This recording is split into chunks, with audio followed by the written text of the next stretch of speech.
धर्मराज युधिष्ठिर ने कहा, हे केशव, आषाढ़ शुक्ल एकादशी का क्या नाम है? इस व्रत की विधि क्या है और किस देवता की पूजा की जाती है?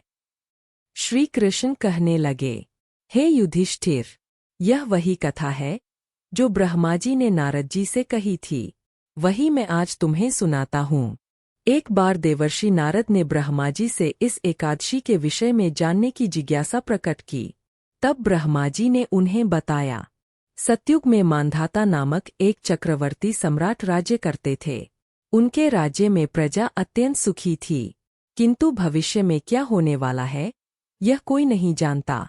इसलिए वे भी अनजान थे कि शीघ्र ही उनके राज्य में भयंकर अकाल पड़ने वाला है।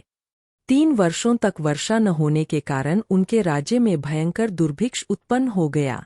चारों ओर त्राहि मच गई। यज्ञ, हवन, पिंडदान, कथाव्रत जैसे धर्म कार्यों में कमी आने लगी। जब पेट खाली हो तो मन धर्म में कहाँ लगता है। प्रजा राजा के पास जाकर अपनी पीड़ा कहने लगी। राजा स्वयं इस स्थिति से बहुत दुखी थे। वे सोचने लगे, आखिर मैंने ऐसा कौन सा पाप किया है जो मुझे यह दंड मिल रहा है। इस कष्ट से मुक्ति पाने के लिए राजा अपनी सेना के साथ जंगल की ओर चल दिए।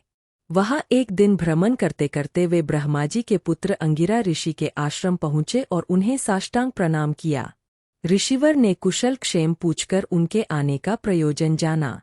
राजा ने हाथ जोड़कर निवेदन किया, महात्मन, मैं धर्मपूर्वक राज्य चला रहा हूँ, फिर भी मेरे राज्य में ऐसा भयंकर दुर्भिक्ष क्यों है?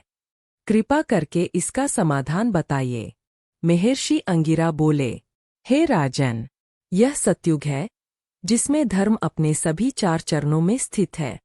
यहाँ छोटे से पाप का भी बड़ा दंड मिलता है।